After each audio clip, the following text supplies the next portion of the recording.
श्री गणेशाय नमः. श्री स्वामी समर्थ.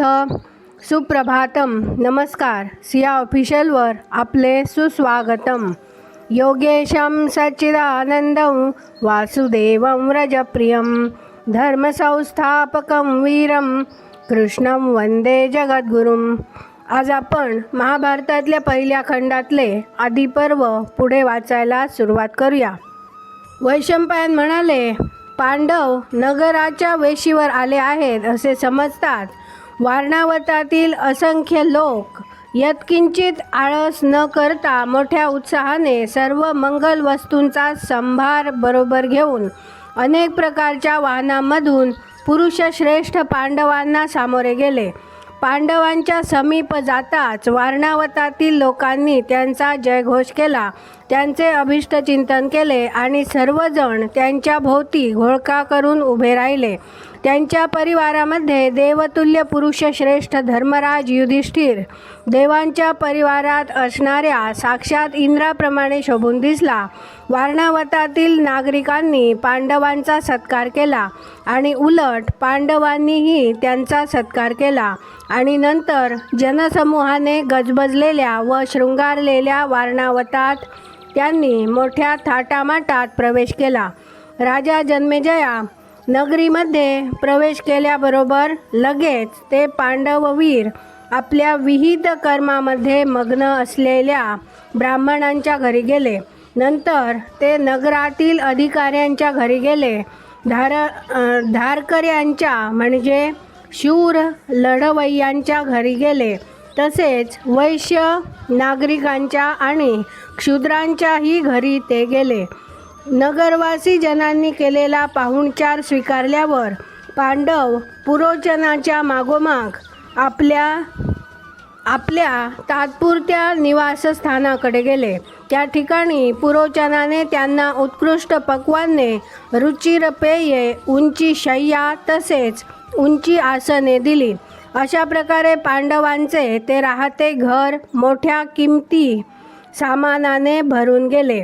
पुरोचनाने तेथे त्यांची उत्कृष्ट सरबराई केली. त्यांच्या दिमतीला भरपूर सेवक होते. तसेच वारणावतातील लोकही त्यांची हर तऱ्हेने सेवा करीत होते. अशा इतमामात पांडव त्या घरात राहिले. 10 दिवस पांडव त्या घरात राहिले. तेवढ्यात पुरोचनाने त्यांच्यासाठी मुद्दाम तयार केलेल्या शिव म्हणजे मंगल नावाच्या अशिव म्हणजे अमंगल घराची त्यांना माहिती सांगितली. पुरोचनाने सांगितल्याप्रमाणे हे पुरुषश्रेष्ठ पांडव आपले सर्व सामान बरोबर घेऊन यक्षांनी कैलास पर्वतावर असलेल्या शिवनिकेतनात शिरावे त्याप्रमाणे त्या नवीन घरामध्ये शिरले. युधिष्ठिराने ते घर सर्व बाजूंनी काळजीपूर्वक पाहिले आणि तूप आणि लाख यांच्यामध्ये कालवलेल्या चरबीचा वास घेऊन तो भीमसेनाला म्हणाला, हे घर धडधडीत ज्वालाग्राही पदार्थांचा उपयोग करून बांधलेले आहे. शंकाच नाही. मुंज, बलबज यांच्यासारख्या वाळलेल्या गवतामध्ये आणि उसाच्या वाळलेल्या चिपाडामध्ये बाख व राळ मिसळून आणि त्यात भरपूर तूप ओतून बनवलेला लगदा घर बांधण्याच्या कामात वाकबगार असलेल्या व दुर्योधनाच्या हिताला जपणाऱ्या दर्दी कारागिरांनी भिजत ठेवला आणि तो अगदी थबथबीत केला आणि हा लगदा भिंतीमध्ये ठासून भरला. या पुरोचनावर विश्वास ठेवून मी अगदी निर्धास्त राहिलो आणि तो तर मला जाळून मारावयास उतावीळ झाला आहे. हा दुष्टबुद्धी पुरोचन दुर्योधनाच्या पूर्ण विश्वासातला आहे आणि त्याच्याच सांगण्याप्रमाणे तो सारे काही करीत आहे.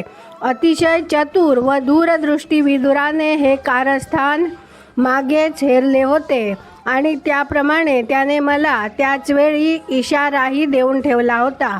नित्य आपल्या हिताला जपणाऱ्या आपल्या बुद्धिमान धाकट्या चुलत्याने म्हणजेच विदुराने हे घर दुर्योधनाच्या आज्ञेत वावरणाऱ्या कारागिरांनी तयार केलेले आहे आणि ते धोक्याचे आहे अशी मला मागेच सूचना दिली होती व आपल्याला सावध केले होते. भीमसेन म्हणाला, लवकर पेट घेणाऱ्या वस्तूंनी हे घर बनविलेले आहे अशी जर तुला शंका येत असेल तर पूर्वी आपण ज्या घरात राहिलो होतो त्याच घरात पुन्हा निर्धास्तपणे जाऊ.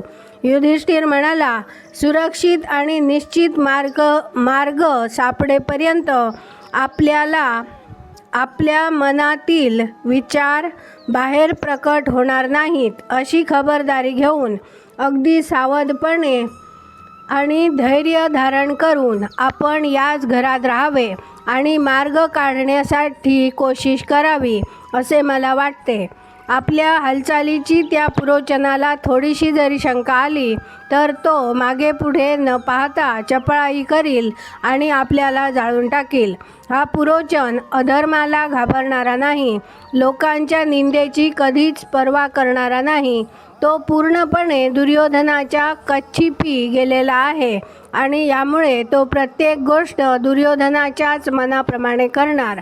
आपण जर या घरात अग्नीच्या भक्ष्यस्थानी पडलो तर पितामह भीष्मांना क्रोध येईल का? आणि समजा त्यांना क्रोध आला तर ते कौरवांवर संतापतील का? किंवा आपण इथे जळून नष्ट झालो तर पितामह भीष्म आणि कुरुकुळातील इतर श्रेष्ठ पुरुष केवळ कर्तव्य म्हणूनच म्हणजे बाह्यात्कारी क्रोध व्यक्त करतील काय? आणि समज या आगीच्या भीतीने आपण या घरातून पळून गेलो तर राज्य मिळवण्यासाठी उतावीळ झालेला दुर्योधन आपल्या आततायी साहसी सेवकांकडून आपणा सर्वांचा नक्कीच घात करील. आपल्या ताब्यात सध्या जमिनीचा एकही तुकडा नाही, द्रव्याचा कसलाही आधार आपल्याला नाही. याच्या उलट दुर्योधनाच्या हातात सत्ता आहे आणि खजिनाही आहे. आपल्याला कोणाचीही मदत नाही, त्याला मात्र वाटेल तेवढी मदत आहे. आपल्याजवळ खजिना नाही, त्याच्याजवळ भरपूर खजिना आहे. असा सारा मामला असल्यामुळे नाना प्रकारच्या क्लुप्त्या लढवून तो आपला घात करील यात शंकाच नाही. या साऱ्या अडचणींचा विचार करून या दुष्टबुद्धी पुरोचनाच्या आणि त्या दुष्टबुद्धी दुर्योधनाच्या डोळ्यात शूळ टाकून आपण सतत जागा बदलून गुप्तपणे वास्तव्य करणे हेच या प्रसंगी योग्य ठरेल. आपण मृगयेच्या निमित्ताने आजूबाजूच्या प्रदेशात भरपूर हिंडू, म्हणजे आपल्याला सगळ्या वाटा माहीत होतील आणि इथून पळून जाणे आपल्याला सोपे होईल. आजच्या आज आपण या वाड्यात कोणाच्याही लक्षात येणार नाही अशा रीतीने एक भुयार खणू. या कानाचे त्या कानाला कळू न देता आपण हे जर चोखपणे केले तर अग्नीपासून आपल्याला कसलेही भय उरणार नाही.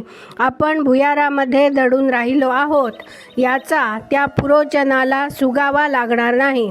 गावातील कोणत्याही माणसाला कसलाही संशय येणार नाही. याची खबरदारी घेऊनच प्रत्येक गोष्ट आपल्याला करावी लागणार आहे. आज आपण इथे थांबूया. माझ्या सिया ऑफिशियलला सबस्क्राईब केले नसेल तर कृपया आत्ताच सबस्क्राईब करा आणि दररोज महाभारत कथा ऐकण्याचा आनंद अवश्य घ्या. बाजूच्या बेलवर क्लिक करून लाईक करायला विसरू नका, कमेंट करा आणि राधे राधे लिहायला विसरू नका. धन्यवाद. जय श्री कृष्ण.